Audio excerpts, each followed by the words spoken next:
너희는 세상의 소금이니 소금이 만일 그 맛을 잃으면 무엇으로 짜게 하리요. 후에는 아무 쓸모가 없어서 다만 밖에 버려서 사람에게 밝힐 뿐이다. 그리고 너희는 세상의 빛이라. 예수님이 세상의 빛으로 오셨는데 또 우리에게도 너희는 세상의 빛이라 라고 말씀하시는 거고, 예수님이 빛이신 것 자체인 것처럼 우리도 빛 자체예요. 우리가 빛이 되는 게 아니라 그냥 빛입니다.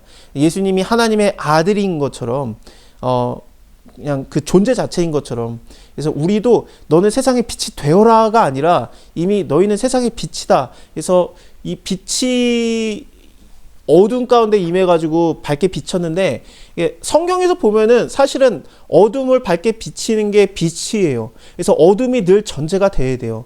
성경 말씀에서는 늘 그렇습니다. 그래서 창세기 1장에서도 하나님께서 그 땅이 혼돈하고 공허하고 어둠에 있을 때, 그때 말하시는 게 땅이 혼돈하고 공허하고 흑암이 깊음 위에 있을 때 하나님의 신이, 성령이 그것을 운행하고 계시고 그 다음에 빛이 있으라라고 하시거든요. 그래서 빛과 어둠이 나눠지는 건데, 하나님께서는 우리에게 어떻게 임하시냐면, 우리가 어둠 가운데 있을 때 얼마든지 임하시고 있을 수 있고, 그 다음에 어둠에 있는 것은 하나님이 우리를 떠나 있는 상황이 아니라 하나님이 우리와 함께 하고 있고 그 성령이 운행하고 있는 순간이기도 합니다. 그래서 가난한 자에게 복음이 전파되는 거라든지 그 애통하는 자는 복이 있나니, 이 모든 게 어떻게 가능하냐면은 땅이 혼돈하고 공허하고 흑암이 깊음 위에 있는 게 하나님께서 함께 하시면은 그것이 복이 있는 거예요. 그것처럼 하나님의 일하시는 모습이 늘 이랬습니다. 우리가 마태복음에서 봤던 것처럼 이 흑암에 앉은 자들이 큰 빛을 보았다라는 거 나오잖아요. 그리고 사망의 땅과 그늘에 앉은 자에게 빛이 비추었도다 했기 때문에 하나님의 일하시는 것은 흑암 가운데 빛으로서 임하시거든요. 그래서 이래요. 내가 어둠 가운데 있고 내가 흑암 가운데 있을 때 하나님은 그렇게 나타나십니다. 생각해보면은 아브라함도 그렇잖아요. 아브라함이 자기의 조카 롯을 구하고 온 다음에 밤이 오는 걸 되게 두려워했어요. 왜냐면 보복을 당할까봐. 그때 뭐 멜기세덱도 만나고 다 했는데, 근데 두려워할 때, 밤이 깊었을 때 하나님께서 아브라함에게 나타나신 다음에 언약을 해요. 죽을까봐 두려워하는 자에게 내가 너의 방패다 라고 하시고, 그 다음에 너 당장 안 죽어. 네 자식도 날 거야. 그러면서 네 자식이 있으리라. 그러니까 못 믿어요. 내가 지금 당장 죽을 수 있는데 무슨 자식이야. 그렇게 하니까 하늘의 별을 봐라. 그러면서 그 별이라는 존재를 얘기하세요. 물론 그거는 자식이 많아지는 걸 얘기하지만, 바울을 보면은, 바울의 말에 의하면은 그거는 예수님 한 명을 가리키는 거기도 합니다. 예수님에 대한 얘기를 할 때 밤의 빛을 얘기하는 거예요. 그렇죠? 밤의 빛이 이렇게 같이 나와요. 밤 어두운 가운데 빛이 임했고. 근데 이것은 단지 예수님으로서 끝나는 게 아니라 성령을 받은 우리들도 사역을 할 수 있기 때문에 너희는 세상의 빛이라가 가능한 겁니다. 산 위에 있는 동네가 숨기지 못할 것이고 사람이 등불을 켜서 말 아래 두지 아니하고 등경 위에 두나니, 이 말이라는 게 일단은 바구니라는 뜻이에요. 정확하게는. 근데 바구니인데 한 8.7리터 정도 되는 사이즈의 바구니라고 합니다. 그 아래 두지 않으니 등경 위에 두나니 이러므로 집안 모든 사람에게 비춤이라. 너희 빛을 사람에게 비치게 하여서 너희의 착한 행실을 보고 하늘에 계신 아버지께 영광을 돌리게 하라. 순종으로만 영광을 돌릴 수 있습니다. 요한복음에서도 우리가 예수님께서 목마른 자는 내게로 와라. 그러면 그에 비해서 생수의 강이 흘러나리라 말씀하시고, 그 다음에 예수님께서 아직 영광을 받지 아니하신 고로라고 나오거든요. 그래서 그 영광이라는 거는 당연히 뭐냐면은 예수님이 죽고 부활하시고 승천하시는 것을 영광이라고 표현할 수 있습니다. 성령을 믿는 자의 성령을 말씀하신 건데, 가르쳐 말씀하신 것인데, 예수께서 아직 영광을 받지 못하신 거로 성령이 아직 저에게 계시지 않더라. 성령이 저에게 계신 이유는 예수님이 죽고 부활하시고 승천하셨기 때문에거든요. 그렇기 때문에 예수님의 영광은 죽고 부활하시고 승천하시는 그 하나님께 순종해서만 받는, 아버지의 말씀에 순종해서만 받는 영광을 얘기합니다. 하나님에 대한 오해에서 다 나오는 거예요. 그게 하나님이 무슨 좀만 잘못하면은 뭐 정령족이라 막 그런 하나님인 것처럼 느껴져가지고, 그래서 말씀에 순종하는 게 좋은 건 줄 알겠고, 그리고 또 이 밑에서도 이제 말씀을 행하며 가르치는 자는 천국에서 크다 일컬음을 받는다라고 나오고, 또 계명 중에 지극히 작은 것이라도 버리면 안 된다. 그러면 천국에서 지극히 작다 여기는 받는다. 나는 율법을 폐하러 온 게 아니다. 완전케 하러 왔다. 그러니까 무슨 율법이 되게 중요한 것 같고, 그 다음에 사람이 말하는 것이 곧 율법이라는 게 뭐냐면 시키는 대로 하는 거예요, 결국에는. 그쵸? 그래서 이거대로 하면은 복 받고 이거대로 안 하면은 저주 받고, 그게 율법 아닙니까? A면 B, B면 A가 이제 율법이에요. 그래서 이거 하면은 저거 되는 게. 근데 예수님이 이제부터 우리가 그 두려워하는 율법, 예를 들면 뭐 성직자가 이거 하면서 권한을 내리는 거 아니겠습니까? 이거 하면 안 된다라고 권한을 내리는 게 하나님이 내리는 권한보다 더 세진 않잖아요. 그래서 하나님이 직접 내리셨던, 그러니까 하나님이 직접 내렸다기보다는 사람들이 오해하긴 했는데, 이렇게 보면 좋습니다. 예수님이 말하는 그대로 하면은 모세가 직접 내렸던 그 권한이, 하나님을 통해서 받았던 모세가 내렸던 그 율법의 권한이 어떤 것인지를 이제부터 예수님이 설명을 해요. 우리가 두려워했던 것들, 혹은 별거 아닌 걸로 여겼던 것들을 예수님이 다 정정해 줍니다. 하나님의 속뜻은 이거였다. 제가 말씀드리고 싶은 거는 그 성경을 보면서 계속 느끼는데, 이 땅에서 행동의 정답이 없더라고요. 그러니까 저 사람의 마음 중심이 중요해요. 그 사람이 예배를 드려도 하나님께서 그 사람을 알기 때문에 예배를 안 받아요. 그게 가인과 아벨이에요. 창세기 4장이에요. 하나님은 그 사람을 알아요. 다윗이 3만 명이나 성가대를 뽑아가지고 언약궤를 가져왔는데 그 마음 중심을 알기 때문에 하나님이 우사를 죽여버려요. 안 받아요, 그 예배를. 3만 명이도 뭐든 필요 없어요. 근데 오벤에돔이라는 이방인의 집에 있을 때 그가 하나님을 똑바로 섬겼다라고 강하게 추측이 되는데, 근데 왜냐면 여호와의 언약궤라는 단어가 그대로 사용이 되거든요. 근데 그것을 하나님을 3달 동안 똑바로 섬겼을 때 그 집이 왕이 질투할 만한 복을 받아요. 다윗 왕이 질투할 만한 복을 받아요. 그 사람이 누구냐? 전혀 상관없고, 오벤에돔이라고 하면은 가드 사람 오벤에돔, 가드면은 블레셋이고, 오벤에돔 하면은 에돔의 집의 종이라는 뜻이에요. 그래서 아마 혼혈 같아요. 에서 족속과 그 다음에 블레셋 족속의 혼혈인데, 그 외국인 죽어도 된다면서 거기다 넣은 거예요. 쉽게 말하면. 지금 언약궤로 다 죽어나가니까 블레셋에서는 이게 전염병의 상징이었어요. 근데 그 집에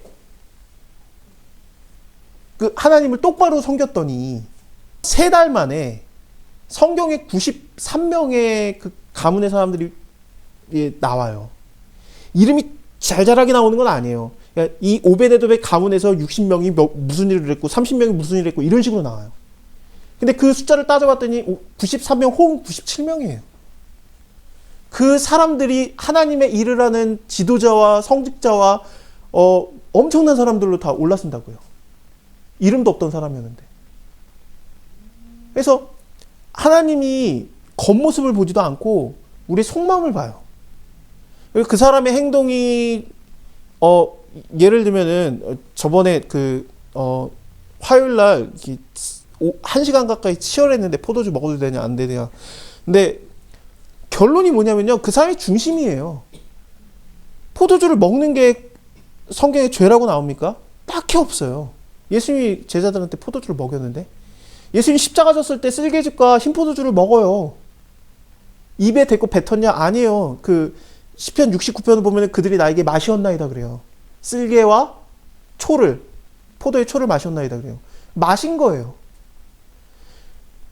예수님도 먹은 거예요. 그러면 이 술이 그 사람을 죄되게 합니까? 성경에서는 아니에요. 그럼 먹어도 되냐? 그럼 내가 먹어야지. 그게 뭡니까? 우리의 마음의 중심이 죄예요. 그럼 나 먹을래. 아니, 죄 아니래. 먹을래. 내 중심이 어떠냐는 거죠.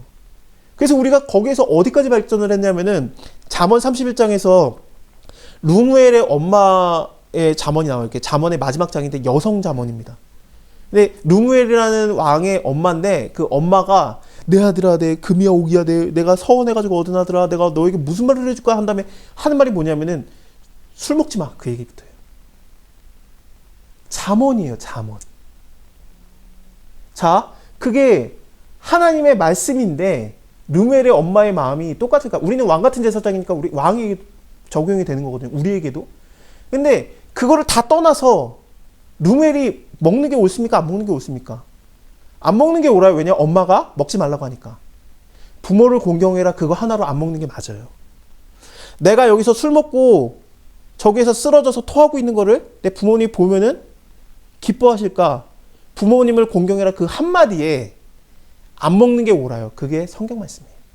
근데 그거를 갖다가 말 안 하고 내 마음이 죄로 가득해가지고 어머니가 야, 너 술 먹고 쓰러져 있으면 어때? 아니야, 내가 성경 배웠는데 술 먹어도 된대. 막 그러면서 먹는 게 그게 전혀 하나님 말씀에 순종하는 게 아니에요. 마음 중심이.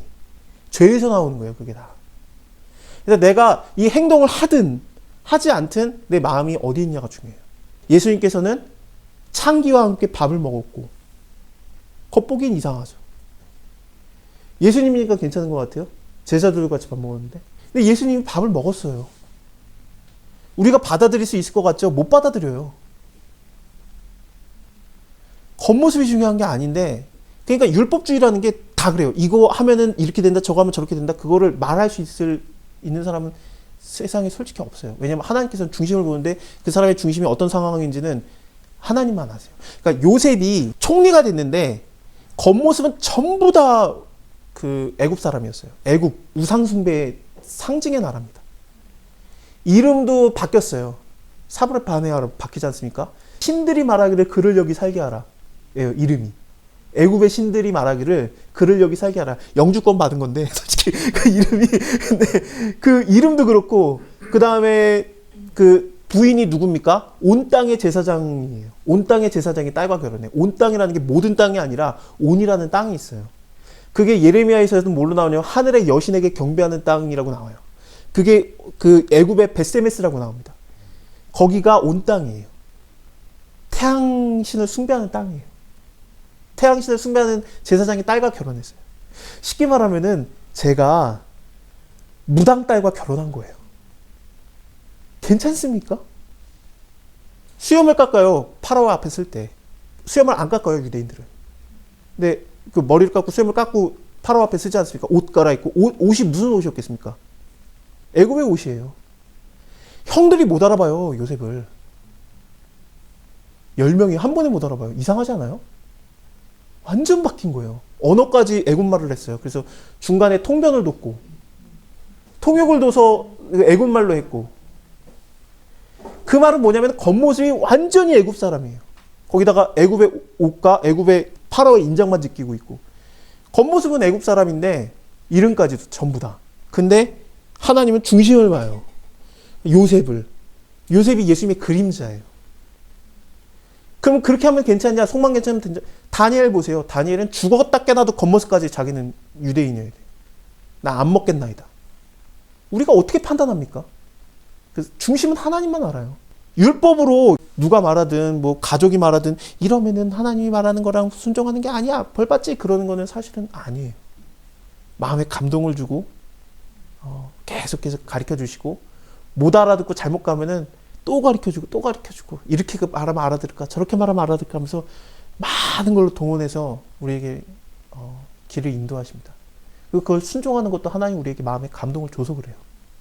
우린 순종도 못해요, 사실. 그래서 그 순종을 하면 마음에 감동을 주고 상황을 다 만들어서 어쩔 수 없이 하나님 순종하게 만드는데 순종을 하면 하나님께서 그 순종을 통해서 영광을 받아요. 순종을 통해서 영광을 받으시니까. 욥기에서 욥이 왜 그 고통을 당하는 걸 하나님이 그냥 내버려 뒀습니까? 욥의 생각은 하나예요. 3장부터 31장까지 보면은 단 하나예요. 내가 가진 거, 내가 잘못하면 다 잃는다. 그 생각을 갖고 있는 게 욥의 생각이었어요. 그래서 사단이 아는 거예요. 이거 다 뺏어가 보십시오. 당장 욕합니다. 얘 나쁜 놈이에요. 뺏어가 봐라. 진짜 3장부터 욕해요. 그게 한결같아요. 욥이 얼마나 하나님을 욕했는지 욥에 대해서 네 잘못했다라고 이게 엘리후랑 하나님 말하는 게 10장이 나와요. 32장부터 41장까지. 욥의 새 친구에 대한 잘못했다는 건 요만큼 나오고. 그러다 보면 욥이 진짜 잘못한 놈이에요. 근데 욥이 그걸 통해서 아는 게 뭐냐면은 내가 잘못하든 잘하든 내가 잘못하면은 내가 이게 다 벗겨지겠구나라는 거 그 두려움으로 살았는데 한번 벗겨져 보니까 하나님을 이제는 눈으로 보는 거예요. 아, 내가 알았던 하나님 잘못 알았구나. 내가 전에는 귀로 들었었더니 내가 귀로 들었던 거 잘못 알았던 거구나. 사람한테 들었던 게 내가 잘못 알아들었던 거구나. 하나님에 대한 오해로 가득했던 거죠. 그래서 그 자식들이 생일잔치를 하면 그 명수대로 번제를 드리라. 혹시 그들이 마음으로 범죄했을 겁니다. 그렇게 두려워했는데 아들 다 죽어도 아들 죽어서 그 슬프다는 얘기가 없어요. 욥은 아들이 죽든 말든 상관없는 놈이에요. 내가 중요한 놈이에요. 그러니까 하나님 걸 다 벗겨버린 거예요. 너 나에게 오해하고 있는데 그 하나님이 아니야. 이거 없으면 이제 네가 날 보겠냐고 보여준 거예요. 사람마다 대하는 게 다 달라요. 욥기처럼 다 벗겨져야 된다는 게 아닙니다. 그 사람이 이거에 대해서 하나님을 오해하고 있잖아요. 그럼 하나님께서 그거 아니야 라면서 가르쳐줘요. 모세도 그랬고, 내가 왕권을 갖고 있을 때 내가 우리 백성 구할 수 있는데 그거 베껴주는 거예요. 왕권 잃게 하고 도망가고 늙게 하고 힘없게 만들고 말 어눌하게 만들고 내가 하는 거야. 순종만 해. 그럼 내가 너의 순종을 통해서 내가 영광 받을게. 예수님이 강한데 네가 뛰어내려 봐라. 그럼 천사가 너의 발을 받치리라. 맞아요. 근데 순종을 해야만 하나님께 영광 돌립니다. 하나님한테 직접 받아야 돼요. 사단 말 들을 필요도 없이, 저 사람 말 들을 필요도 없이, 이 사람이 저러던데요, 저 사람이 저러던데, 다 필요 없어요. 하나님이 나를 직접 만나주고 나한테 얘기해요. 저 사람이 저러라고 하는데 저 사람이 하나님의 사람인지는 뭐 내가 인정하지 않을지는 모르겠는데 하나님이 시키는 거라면 나한테 직접 말씀하세요. 하나님 직접 말해요. 그러면 내가 하나님한테 순종하면 되는 겁니다. 네. 도움이 되셨나요? 네. 잠깐 쉬었다가 네.